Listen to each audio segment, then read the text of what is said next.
narrative that has nothing to do with the Mexicans or us. They don't have nothing to do with the Mexicans, what's going on. That's all staged. People are paid to come there that don't even live there to protest. Let that sink in. The real Mexican connection we have is with some people called the Zapatista, the people that live in the hills in Mexico that follow the teachings of Emilio Zapata, that the settlers who masquerading as Mexicans has been persecuting ever since they've been there. The Afro-Mexicans, they call the ones in the inner city. We had no problem with them. We had a problem with the fakes and the frauds, the ones that come over here and think they better than us. Yep. But the ones that come over here and hang out with us, brothers from a lighter shade of brown type Mexicans, we got no problem with them. They know the truth.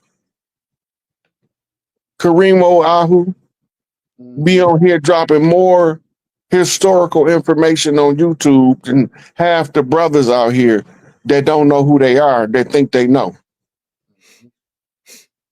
That's facts. Shout out to Nina to Hack. Yeah, boy. I like to say that when things get real hot and greasy and fired up around here. So she hit it. I don't know if she been watching it. That's her thing, but I be saying it. Yeah, boy. Yes, sir. Listen, shout out to Flavor Flav, chief on the Shinnecock Nation. Yeah, boy.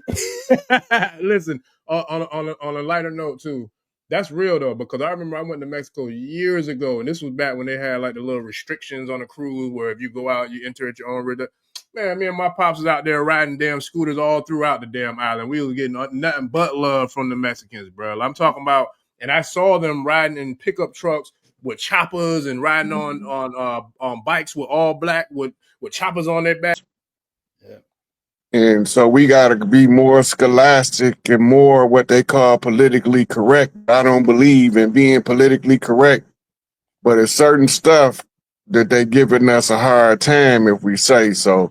We're going to try our best. I don't know how good I'm going to be out there. I'm going to do the best I can, man, but I might slip up here and there, you know. So, but we got to be more scholarly in the delivery of what we're talking about today.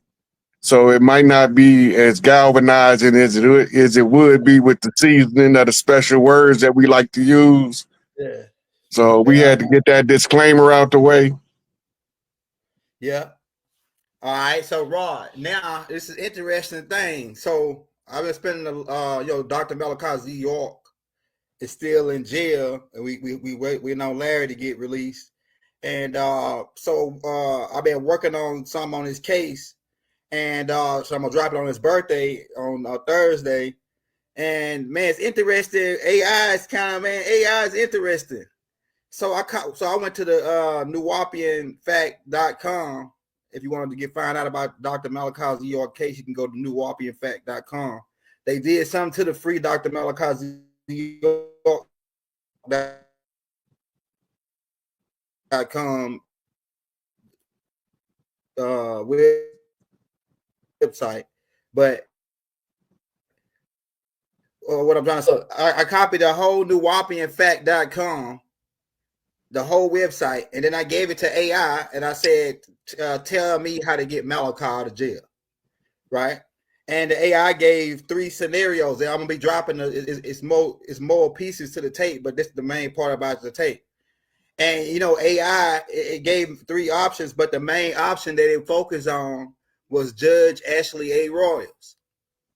All the stuff. It said that Judge Ashley A. Royals, he sealed the files. He closed the court. He did a court date on a federal holiday when everybody was off. All the county clerks, everybody off on federal holidays. Why would you hold a court case when everybody off? How's that happen? You know what I'm saying? So it's like, but AI dropping everything on how Judge Ashley A. Royals broke the Brandy violation, First Amendment, Doc's First Amendment right, Fourth Amendment right, Fifth, Sixth, Seventh, all the way up. Right? They broke all of his rights. Right? And then the other angle, the main angle was that Judge Judge Ashley Ross, and it give me different ways to come at him. And then the next way that it said was Doc sovereignty, and that's what my question for you is. The sovereignty, it said that Malachi's sovereignty, being that he a chief of the Yamasee Native American Indians. They said that was like their number one. That was a number one ping that AI pinged out of getting Doc out. So now, how did this play out? Being that Doc is a certified chief on the land, even with we don't know they on treaties of paperwork. They got the legacies of it. But how does the sovereignty play out with their court systems? It just based on what they say, or is it? Do they got to? I mean, they don't got to. They ain't honoring anyway. But how does that work with the sovereignty and the difference with the court systems and being put into jail? Okay, first you got to realize that he's in there on a RICO charge. All them years is based on a RICO charge. We got it all confused because of the propaganda smear campaign, but he's in there on a RICO charge right now. Whenever they charge somebody with RICO, like R. Kelly's in there on a RICO charge, right? They told us he was going to trial for what? Human trafficking, right? Yeah. But he went to trial on a RICO charge. Right now, we watching Puffy. They telling us that Puffy is on trial for sex trafficking, right? And they're using all these other things, but he's actually in there under the allegations with a RICO charge. Spanish RICO mean rich, right? And we know that R. Kelly is an idiot savant. Right.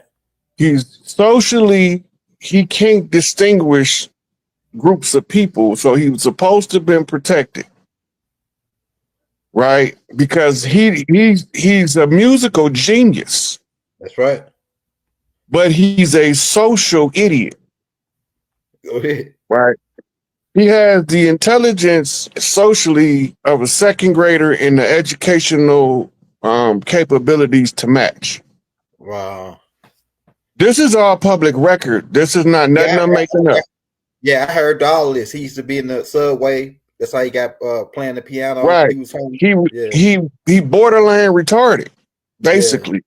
Yeah. And you charging the retarded dude with sex trafficking, and when you read and listen to the testimonies in his case, he was always at the studio when somebody brought a girl to him.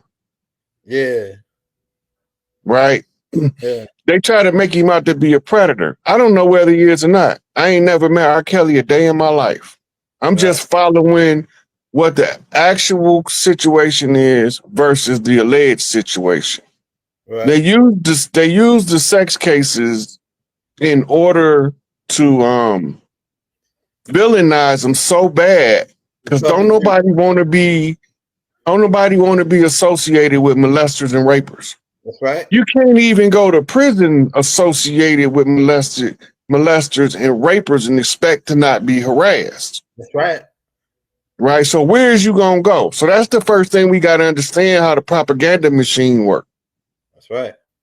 The allegation of rape is always used because the evidence is not the rape itself, but the allegation. Dang. You got to remember that the key evidence in any rape case is not the rape. It's not the DNA. It ain't nothing but the allegation. Right? Now, the RICO cases always brought out when they trying to get at somebody's wealth. That's right. Now remember, the Teflon Don himself, John Gotti, beat everything until he ran into RICO. Remember that. The Teflon Don, John Gotti, beat everything until he ran into RICO. RICO is a government subversive activity. The government is using it to stifle men from becoming powerful amongst their community. In other words, take out the chiefs. Right? Now, The RICO charge was specifically developed to bring down the heads of corporations and organizations. It's in the history of the document. That means that there got to be something in that RICO case where they can sustain. Once you get a RICO conviction, it's almost impossible to get out on appeal. It's next to impossible because soon as the other judge see that it's a RICO charge, they know that you are a prominent member of the community.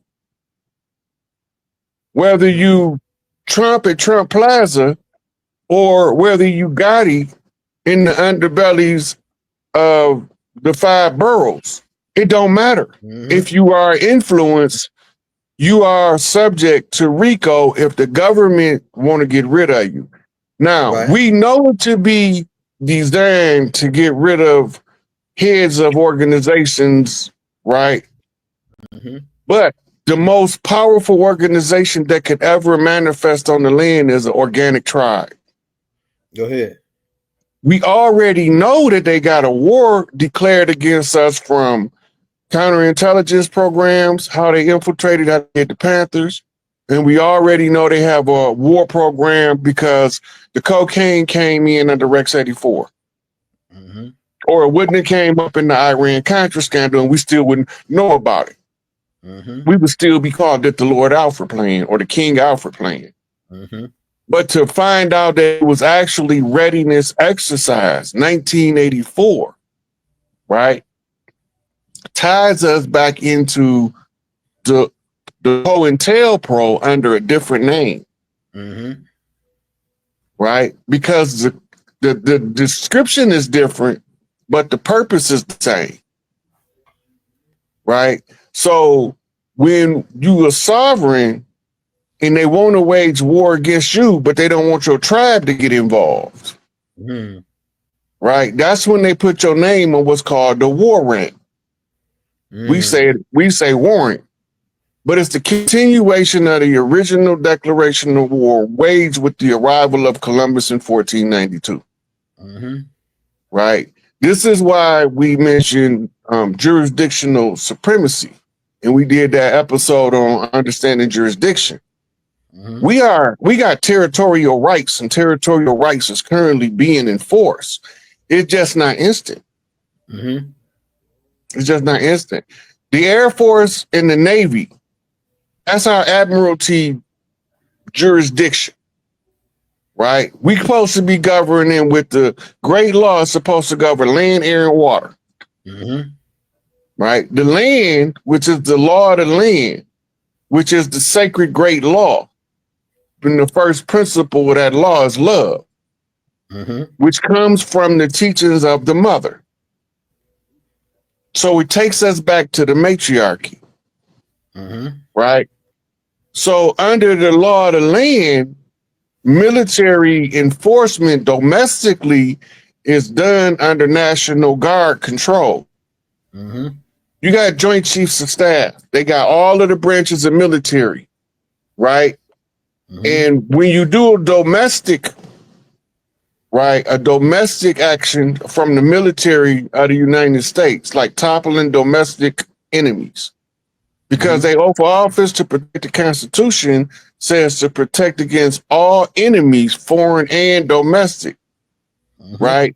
Once the domestic war was declared in 1933, they activated the National Guard, but the National Guard did it strategically by allowing FBI to keep records and CIA to keep records and then come in at this time and then take over. Because they discovered the discovery of the fraud cancels the contract. Once they realized that they was using the fraudulent corporate jurisdiction, now they wait on a competent heir. When I say heir, I don't mean AIR, I mean HEIR, as inheritable rights. Right? So now you have the corporate entity called the United States, and then you have the We the People entity that they changed the name of on documents from the Confederation of Tribes to the Constitution of the United States.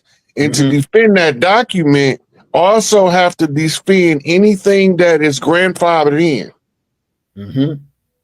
Anything, any law that has not been overturned, right, can be used under the grandfather clause, even from a pre-existing system. This is why we had to go back to the oral tradition. Because before they said put it in writing, we said, come tell me about it. Right. You see the difference? Come tell me about it. I need to understand what you're looking at, and then I can look at it from my angle and see if I see it the same. Come sit down, talk to me for a minute. We forget that the tribes invented American Sign Language. Sign language was not specifically created for deaf people. It just was a valuable benefit they inherited. The sign language was created, the American Sign Language that all of the deaf people use was created by the tribes because we didn't all speak the same language. Makes sense. So we had to teach the sign language. The sign language that gave birth to the American Sign Language also gave birth to Morse code because that's a different tribal system. The Morse code was from knocking on trees at far distances with hollow instruments, right? Or sometimes you use instruments that sound like animals screeching, but the chiefs know that that animal don't belong on this part of the land. That means that tribe from that part of the land is sending me a message, right? Or else I wouldn't hear that particular animal. I wouldn't hear a owl that's native to New York screeching in Arizona. Right. But if I hear that tribe in distress call from New York, it's going to sound like to me, there's the owl that's native to New York screeching in Arizona. Right. Go ahead. Right. So all of those things that struck terror in the enemies was actually communication methods. Right. So our sovereignty is tied into our ability to reestablish our jurisdictional supremacy over the corporate jurisdiction and to restore the matriarchy is the only way to restore tribal rights across the land. Because it's the oldest contract of the earth is the matriarchal contract, which designated Earth as the feminine gender planet. That's how it's determined. Right. At onset of creation, it's the first contract. The patriarchs did everything to attack the matriarchy and tear it down, but one thing they never did. They never overturned the matriarchal rights of inheritance to be caretakers of the earth because their jurisdiction is automatically subverted by the prime creator who assigned the matriarch's jurisdiction over earth. You can go against God, but you can't directly go against God. You got to go against God in a roundabout way. Because when you directly affront to God and say, we overturning your rules, then God react. So in the process, they don't honor no laws on their books when it comes to them because it has nothing to do with them. All of the laws on the books across the land is only on the books to control the tribes from the land. We didn't have prisons before they came because we didn't need them. Right. We didn't have police before they came because we didn't need them. Right. We had the greatest problem resolution skills of any people on the planet because we didn't even have dungeons over here. Wasn't no crime. Wasn't no crime. No, I looked it up, Raw, and they said the way the tribes did it, they had like a rehabilitation program. It was sort of like that, but it wasn't no prison. It was like where he sat down with the medicine man and he talked to had talked with like the clan mother, and they did like a psychology type thing on him to assess where he was at, and then they sent him on a mission or whatever they was doing to get to as far as his like his rehabilitation or something. It was never no crime like that until 1715. That's what I was going. Let's make to my next question. Now the Moors, from what I found out, the Moors get the bright idea in 1715 to bring white convicts over here and start setting up the penal colonies. Could you go in on the penal colonies set up by the Moors all over? And could you go in what you got on the penal colonies? Remember when I told y'all that they brought Huns, Vedics, right, Yeah. and Mongolians that they had captured as prisoners of war and put them in they call them pauper villages in Europe. These villages was populated with POWs. They wasn't allowed to leave because if they got caught leaving, they get murdered. So they were setting up homesteads in these villages.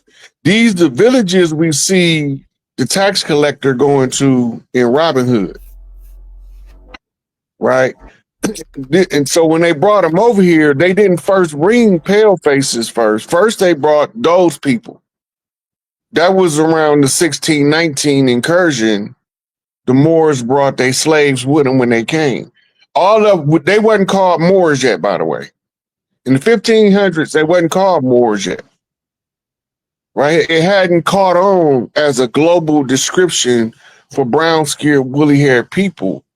Its root word is Mauri, M-A-U-R-I, which is French, right? The French descriptive term Mauri means like brown cinnamon complexion, right? Dog skin. So the term hadn't taken hold like it is now. The usage of the word Moor in colonial period America was very small, if it was even used over here. It began to be used in the 1600s, in the 1700s, but it really took hold after 1776. 1776 with the American Revolution is when the word had its boom period, because now the George Washington challenge is at play.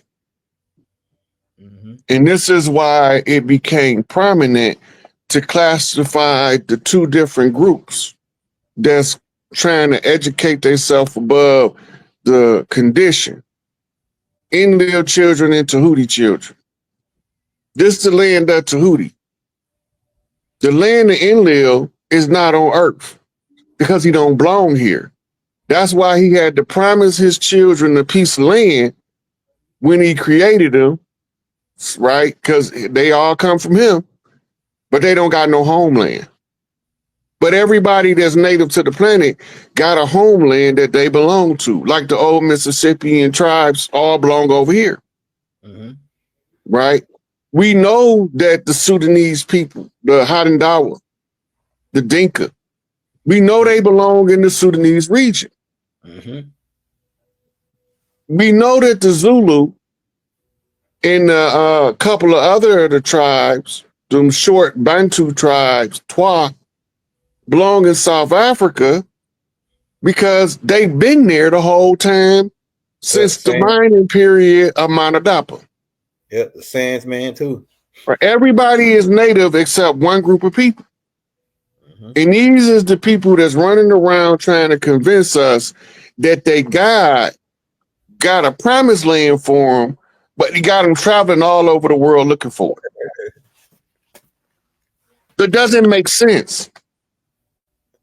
You mean the prime creator, the God of all gods, the inventor of creation, don't know where his people belong? Right.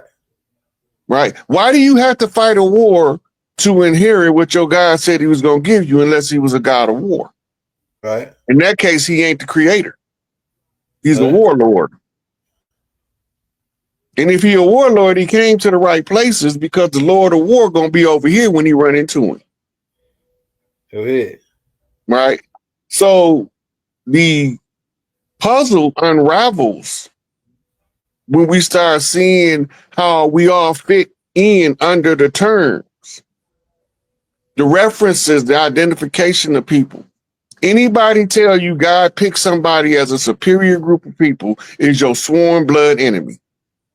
He just don't even know what he's telling you. God is no respecter of person. Not the real God, not the real creator don't care what you look like. The real creator only care what frequency you vibrate on. He don't care what you look like, where you come from. He don't care if you half dog, half monkey. If you vibrate on the frequency, if you don't believe me, you can ask the Hanuman. Right? Because the monkey god said that he would raise all of you up to be Hanuman, like himself. What was the problem with Hanuman? None of the gods could control Hanuman.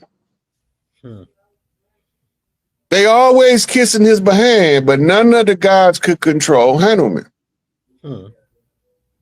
Think about that for a minute. They was always coming to him to solve the unsolvable problem, but they would always talk about him bad like he was a useless deity. And this is how you get the clone army of the Planet of the Apes through the contagious Sako Mao monkey man being seduced by the wise serpent Tupac Amaru. Let the snake rise up. Let the cobra dance. Monkey sees snake. Monkey know where snake at, even when monkey don't watch snake. If they tell you somebody dead, you got to see the body. Because if you don't see the body, they on some BS. And half the time when you see the body, you only looking at a wooden replica of somebody that they told you died. That's why all of the corpses feel like concrete. When you touch them, it feel like they made out of wood. Because they made out of wood. And this the next. Go ahead. I thought you were finished. People are paying attention, but they're not paying attention. But the monkey mind is waking up now. Because once you see the wise ones rise up, the Sakuma, the monkey mind, even if he don't agree, can't take his mind off of it. Even when he doing something else, the Sakuma will always take you back, the monkey mind, to where the wisdom is, and that's why our ancestors called wisdom the serpent and the dragon. So that your Sakuma, your monkey mind, can follow the wisdom path through wherever it go, as long as you know how to do some monkey knocking. Gorilla knocking, monkey flipping. Right? So it's about the strength of the grip, holding on to your post. You can't be the master with the master grip if you ain't got that gorilla grip. Right? As soon as we realize that the gorilla grip comes from training, we exercise the faculty. Only by searching for wisdom will you find the serpent in his hole. Hey, Rod, I got another question for you, Rod, because AI brought out some interesting things in that tape that I put out just a minute ago before we went live. It said that the 5 indigenous tribes were forced to sign treaties with the Moors, and they had to, and in this treaty, they had to drop all their culture and take on Moors culture. So I wanted that bring in the L's and Bay, because these same people they trace their bloodline back to the Ottoman Empire. And Doc make mention of this. It's all coming to me in the Let's Set the Record Straight book.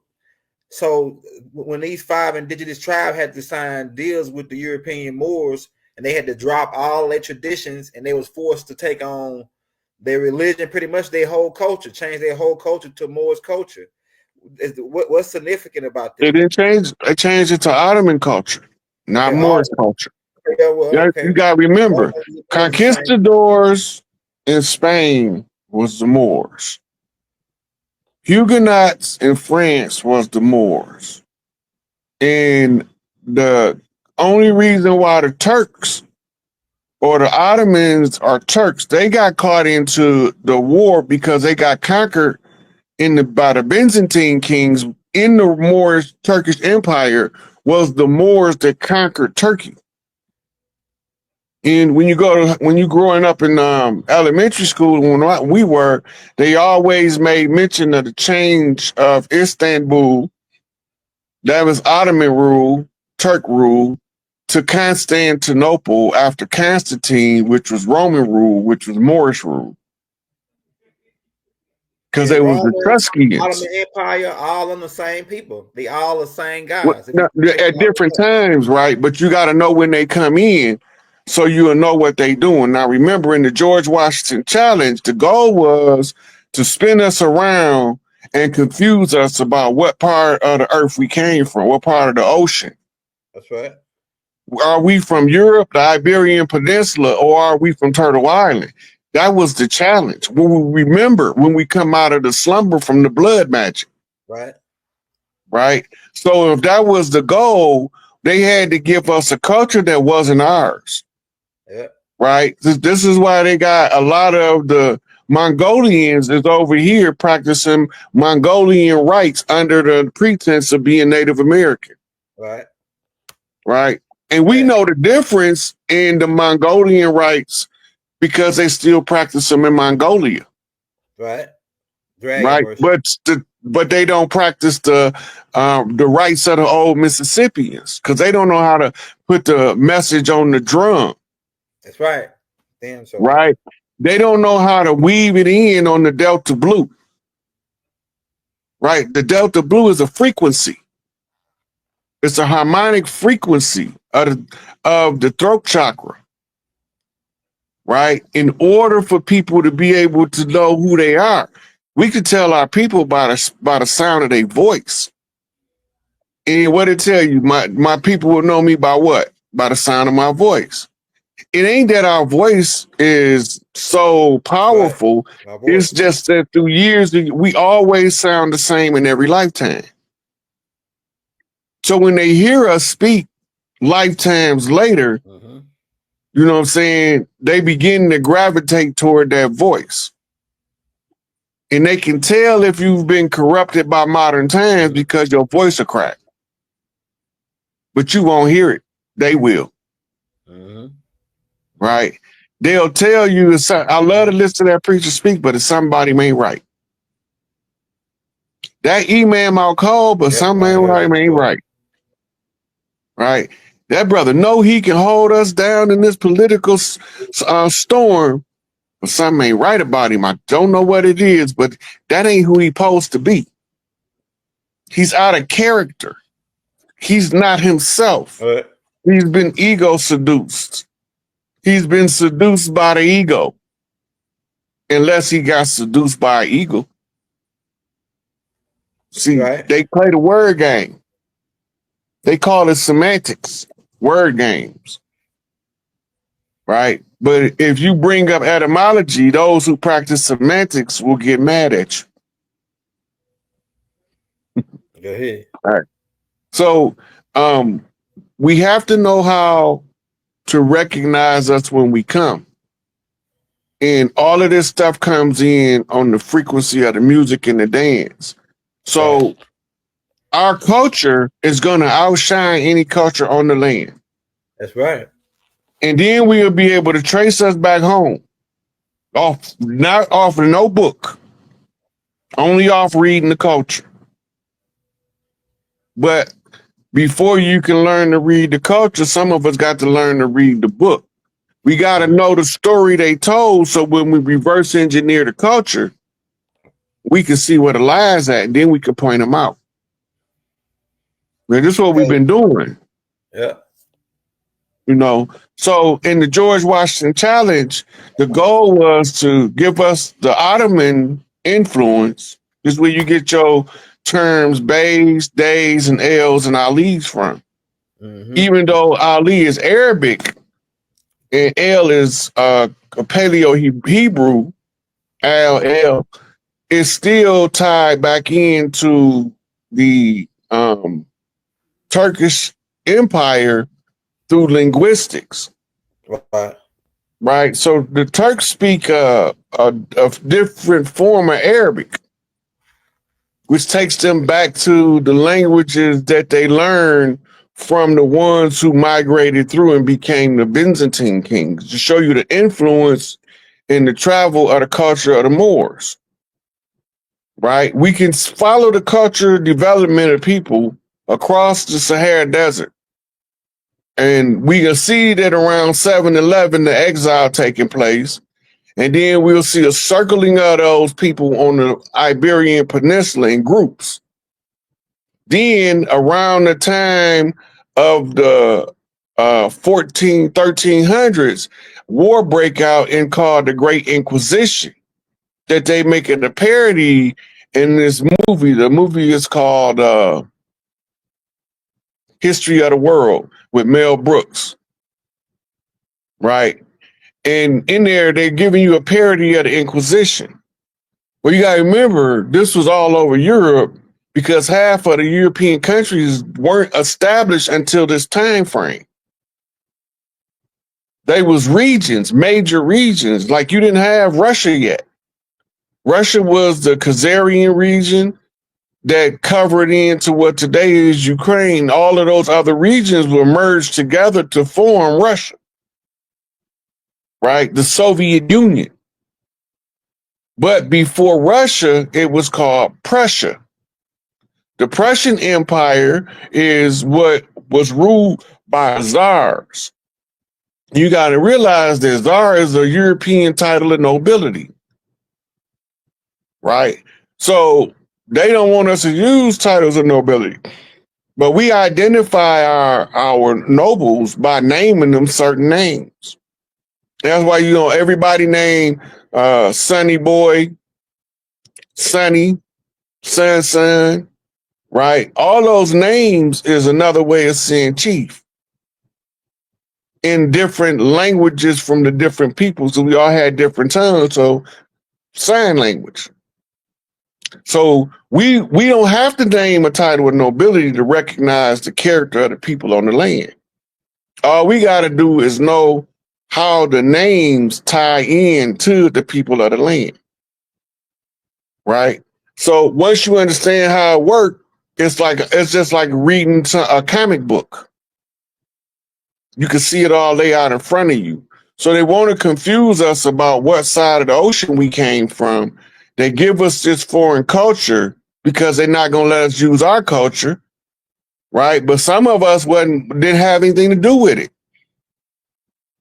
right? Only 5 civilized tribes was needed to hold the bear at bay long enough for the soldiers to know where to stab him and to put him to rest. Right? Somebody had to hold the bear. That's why most of the treaties are fabricated. They made up by settlers. Have nothing to do with the tribes over here. And when I say the majority of them, I'm talking about like 90% of them. It said that they were fabricated, or they were like the chiefs came back and said, we ain't signed no treaty with them. Like they like, who signed it? We ain't signed it. They said it were people that was posing as them, signing treaties, dressing up like the chief, and doing all kind of stuff. And you remember, that's why I told y'all they was using presidential order to make people chiefs. That's not how you become a chief. Right. You become a chief by the blood and the right. Right. You got to be blood tied to the land. You got to be examined by multiple families across the land. Your family first, then your in-laws across your whoever married. Different family members going to examine you. They're going to put you out in the public and say, go let the people see what we done produced over here. Then you got to go out and you got to carry yourself in your early manhood as a type of dude that makes shit happen. But at the same time, don't take no crap. Right.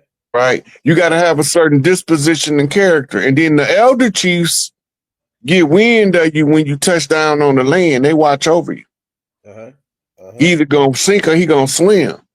Right. And the more different parts of the land that you don't sink, the more elders on that part of the land give you the bop. He's the chief.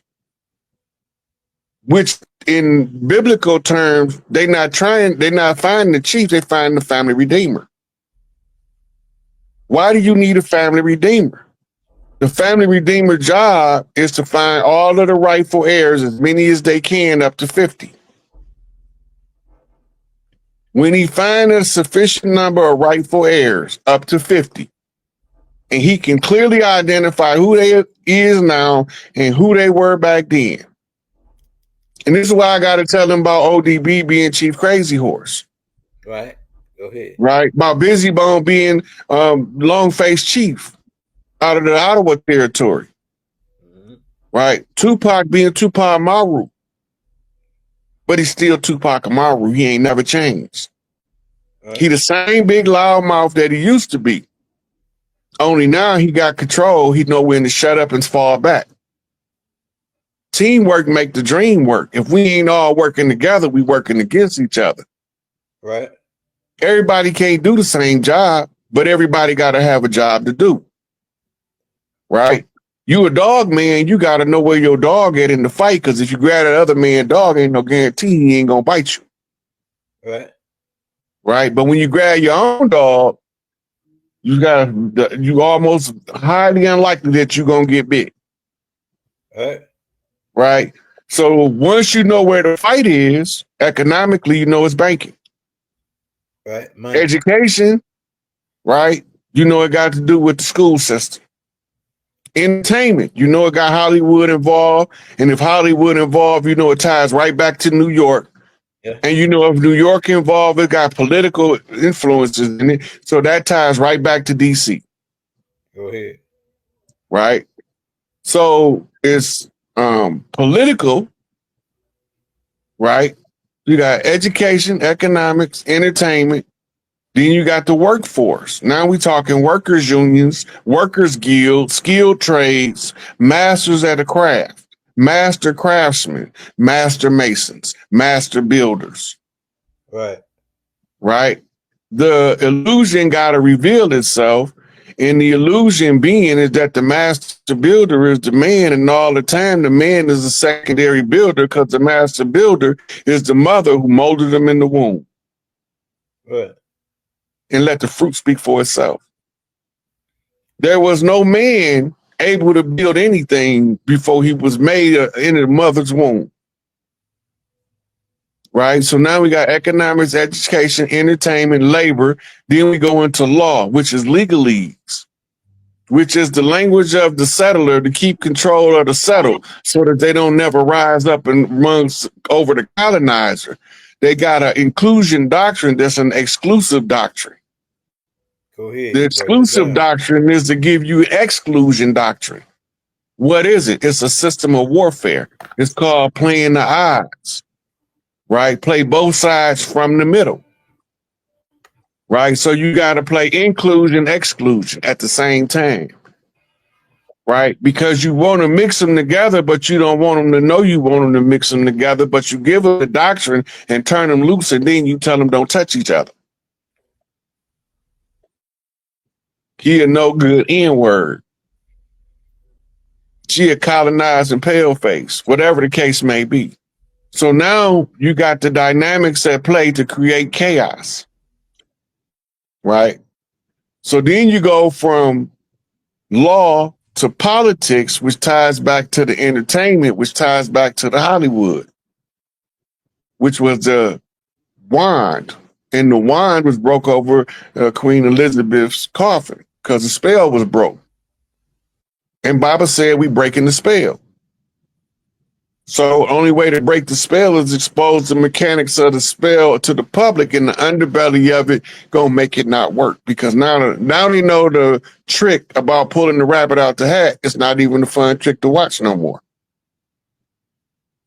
Just when they thought they wasn't being deceived and they discovered they was being deceived the whole time, it ticks them off because they was going to say David Copperfield not gonna trick me this time, and they got tricked by him once again. The Great Deception. Hey, I got another question for you, Raw, because once you say certain things, they give me certain keys or clues to go and put some other things together. I remember you talking about go study other places that the United States colonized, like Iraq, and see how they ran the game to colonize them, right? And with the checkpoints and creating the police, taking over, turning some of their people to their side, etc. So during the Seminole Wars, this is my question right here. During the Seminole Wars, they steady pumping this storyline that these people were runaway slaves that came from the east to the west. From the west to the east, to help the Seminoles. And AI said that these people were passing checkpoints on the land, and the slave part just added in just to make. Could you go in on that on the people Remember, coming? we talked about this before. Yeah, we did. We got a whole Right. tape on it. Yeah. And we talked about also in a different one, we talked about how they was knocking on the doors in the South talking about the Indian train coming, who want to get on. A lot of the people in the South still tell the story. Go ahead. I heard Right. I just said in different people from different family bloodlines in Tennessee, in Georgia, and in Mississippi, and in Alabama. And I heard different people tell the story about the Indian train. It's not an actual train. Right. And the story to conceal the Indian train was the caravan going up the Trail of Tears. Right. They tell us that it was the Freedom Train. Just exactly the opposite. And that it was being ran by liberators like Harriet Tubman. Give you a false narrative to conceal the actual story is the strategy. When they all telling us about their grandparents telling them about the Indian train, we know what it's about because we looking at the people telling it, right? They born in the late 1800s to the 1940s.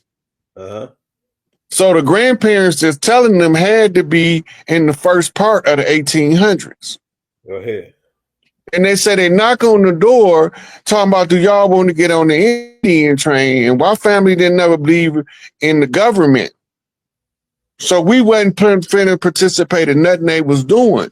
Yeah. And then on paper, we can see following the Dawes Roll and following the registry and the census records, we can see that the people just changed description, but the people on the land was still the same people. That's right. From the paper genocide trail.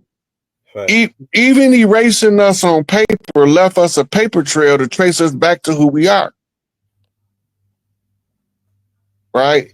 If you listen to what the elders are saying, that's why I say I had to listen to a whole lot of old people. For some reason, I used to be wondering, why am I always sitting with these old folks? I don't want to hear what they talking about. Some of them got alcohol on their breath. Some of them got snuff in their lip. Yeah, they snuff. Yeah. My grandma. You know, and I don't want to sit here and watch this old lady spitting in this bucket all day. But I'm going to be respectful and I'm going to shut my mouth like my mama said. And I'm going to listen to everything she say, even if I don't want to. It's a message in there. And if I listen to enough of them, I get my instructions that's in my book of life. Because I keep hearing it repeat itself. Even though they all telling a different story. The Indian train story going up the Trail of Tears is just culturally different. Like Alabama territory and Arkansas territory is slightly different than Mississippi territory and Louisiana territory. The cultural influence of the tribes that live there is similar, but they slightly different in how they use their slang, how they draw their English is slightly different, right? A person that's born and raised in Arkansas and a person born and raised in Louisiana, we could put them together. They know both of them from different parts of the South. Right. But somebody in the North don't know what part of the South them brothers from, but they from the South. We know they from the South. We reading the culture. Right? Because when the Arkansas guy with his country draw tell the Louisiana guy with his country draw, you sound country, dog. But they both saying the same thing. And then somebody from the North saying, we speak proper Queen's English with good etiquette, and they talking, where they from? Right.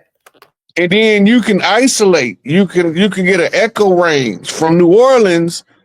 In New Orleans, they got the richest Creole patois in their language, and the way that they draw and scrawl is, but as you drift out from there, it's still country, but it ain't quite the NO. Once you, because they in a below sea level. See down there, they below sea level a certain feet. So the atmosphere is different because they below sea level so low. And then with the influence, because that same act, you can go with that same accent from the Jamaicans, but they shit so broken. It's so broken English, and so like it's so islander. You can't really understand unless you used to hearing them talk a while, right? And then say, "Oh, he said one guang." It's like, what's going on? Look, You know? and if you from New Orleans, Yeah, you can listen to Master P from Calio Projects, yeah, and then you can listen to my man from, and you know which projects he from. yeah, yeah. He don't even got to tell you if you from New Orleans. Oh, now that one of them Fifth Ward boys right there. Oh, he from Ninth Ward. I don't go out to the Ninth Ward. Oh, that boy over there from over there. You know what I mean? They know each other, and so when a stranger come on the land, the stories it echoes. They go the gossip chain in the South is it's not like the gossip chain in the North. Yeah, that's right. They give you valuable information on the gossip network in the South. Yeah, But in the North, they gonna slander you. They gonna talk about you for no reason. And just to be able to tell the story, they gonna carry on all of the malicious and malignant BS they can. Damn. Right? But in the South, we need to know who on the land because we need to know who's snatching our babies up. Right. Right? So when they gossip circle get done telling the story of a particular type of vehicle, and all of the sisters in the circle seen it, they going to tell them old men, and them old men gonna come with them shotguns. Right. Or worse. Right. And when the old men's with the shotgun come, them young boys gonna be like, uh-oh. They going back and get some stuff that they call today switches. They not going to get shotguns. Right. Right? But the culture is able to tell us when to move and when to be still. Mm-hmm.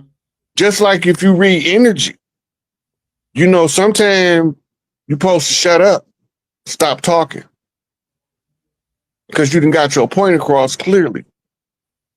And sometimes you got to talk more than you want to because your point ain't got all the way across, right? You reading energy.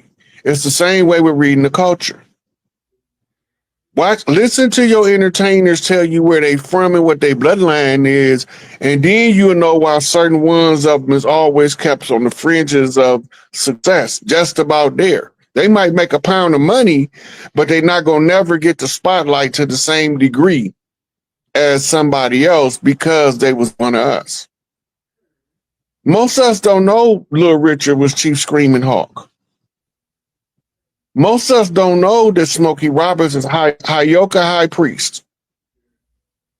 This is why he writing Tears of a Clown. Right? We don't know what this stuff is. We didn't know that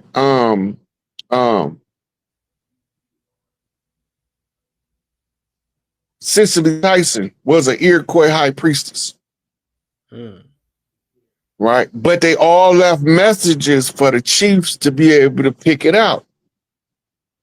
Right? We don't know LL Cool J Shinnecock. We didn't know Flavor Flav is the Shinnecock. We don't know that almost all of the Wu-Tang Clan original crew is all chiefs working together to put the lingo together on the musical tip in order for the Killer Bees to bring in the swarm of chiefs. Chiefs being plural for chief. Right?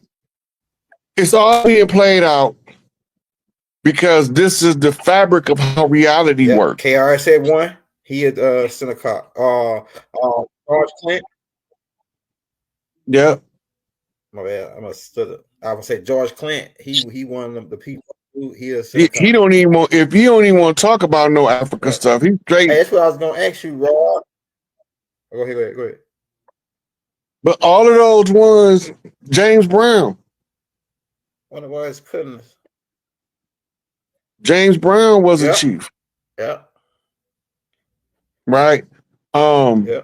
I could do this for hours Sam Cooke, off the Cook clan, old Mississippian. I mean, the list goes on and on. We can sit here and name who's original on the land all day long. Hey, that brings my next question, Rod.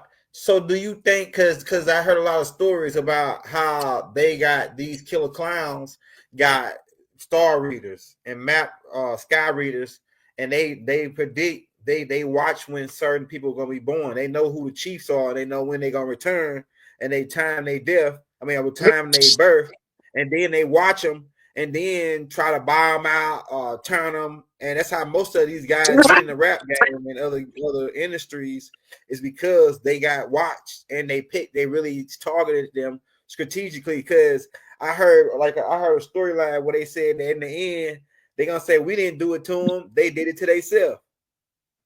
You know what I'm saying? We didn't do it to them. They own chiefs, kept them down. They own chiefs, right? That's what they said at the end. We didn't do it. They own chiefs did it. Go ahead. What Tupac say? He said if this was chess, we'd have been screaming checkmate 3 years ago. In this case, it's 20, 29, 33, 36 years ago. We would have been screaming checkmate way back then. But he said there's one problem. We got to get the imposters out now.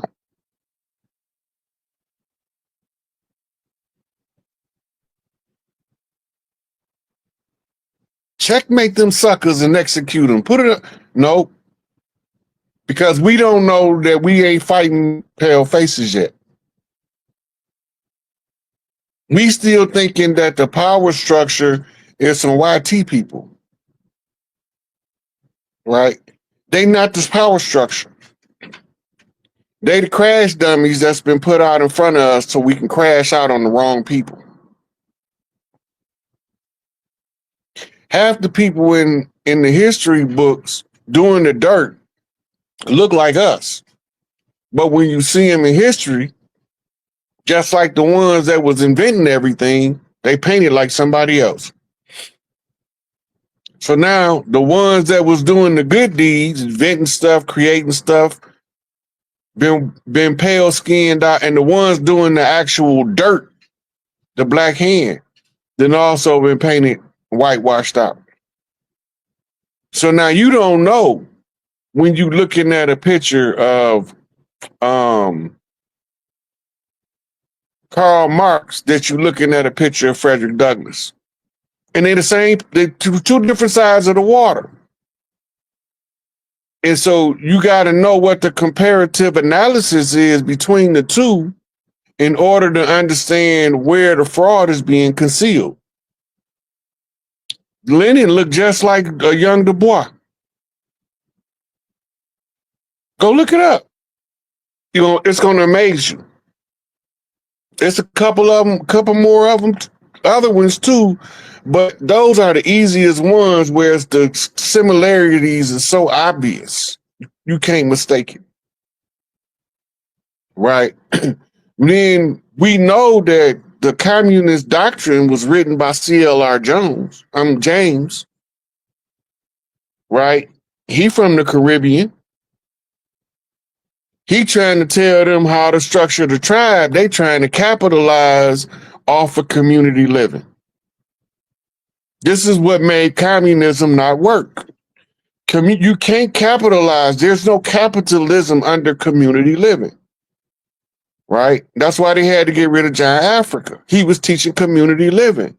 Soon as you start living community living, you start deteriorating the old system. This takes us back to where we started, Eld, about acquiring jurisdictional supremacy. Yeah.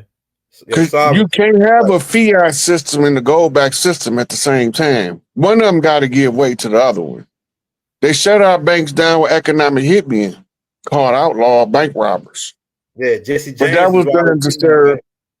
That was to serve two purposes. Yeah. To associate the bank robber with the outlaw, because the tribes who refuse to sign treaties are called outlaw tribes. Right. Right. But Big Mama Bank is getting shut down by bank robbers, economic hitmen. Right. And then so now when they do the publicity, Jesse was working for the government. I gotta take him out of there. yeah, not just He him. was a Freemason, a Knights of Templar working for the government. Who you think was Bonnie and Clyde was working for? They robbed all them banks and they ain't got no money. Come on, man. Think about that. Where they put the money at? They robbing all them banks, but they don't got no money. Who got the money? Yeah. Yeah, it makes that's the same thing for was it Billy the Kid? All of those bank robbers, they were systematically robbing our banks. Just they did it in where Black Wall Street was. They was robbing banks and the bank trains. Anywhere, yeah. And the train was a transport, you know, settling of the debt. Yeah. Right. We was already doing that. Our method was interrupted. This is where you get your Pony Express from. Right? We had courier systems across the land. I told you, Big Mama tell you exactly where your plot of land was, but she ain't never left the house. I've been living there my whole life. I ain't never seen Big Mama leave. I'm 56 years old. But when she give you the directions to your plot of land, it's gonna look, you're gonna see exactly where she tell you looking for.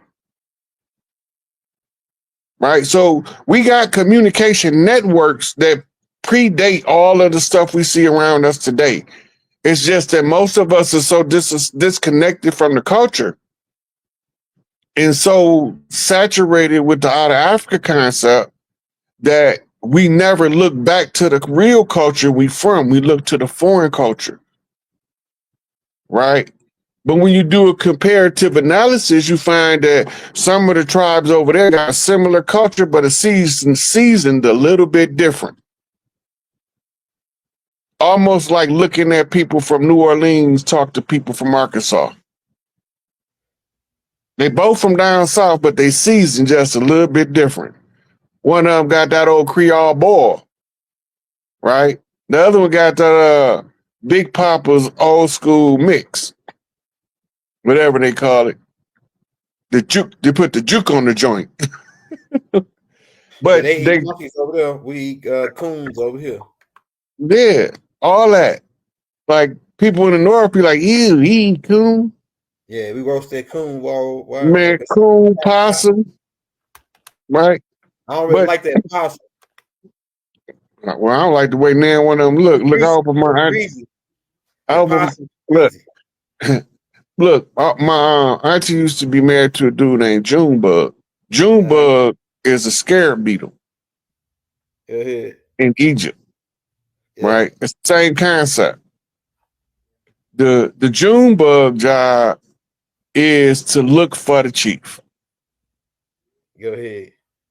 And because remember that the mythology that surrounds Kefra, look for the sun. Right? Kefra is the dung beetle, but it's also the sun before it rises. Yeah. And they tell us that the Kefra beetle rolls the ball of dung across the sky as the sun. Yeah. Right? I mean that, in other words, Kefra is the scout looking for a budding chief in order to alert his clan that there's a chief rising on the land. Go ahead.